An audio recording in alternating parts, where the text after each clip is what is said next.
Hi there. Today we're looking at the Joule gun from Lascells.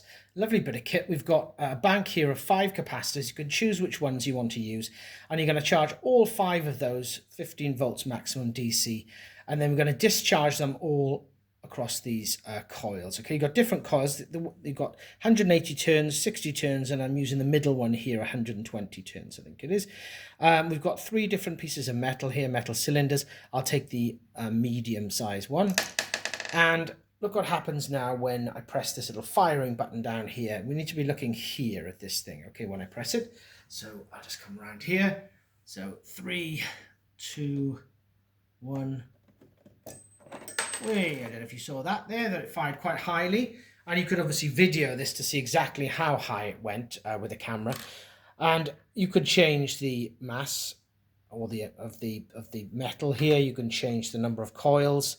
And you can also change the number of capacitors that you use here. So it's a really good tool that could be used for student investigations, okay, taking things a little bit further than you would normally, in a classroom setting, maybe a lunchtime or after school kind of club, where students can investigate the factors that influence how high that goes. So as I said, you've got 3 things. You can investigate the number of capacitors used, you can investigate the number of coils, and then you can investigate the thickness of metal or mass of metal, that kind of thing. You could even change the metal to different types as well. There's any number of extensions that you could use here. So a really nice bit of kit.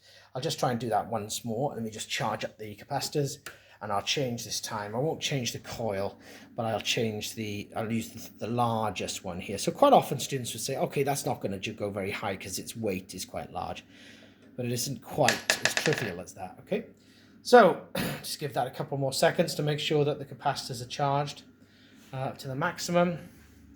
And now I'm going to discharge across the coil again. Okay, so 3, 2, 1. There we go. So that, if anything, went higher, okay, in that case. So yeah, really nice bit of kit that you can be used in schools to just go a little bit beyond the syllabus.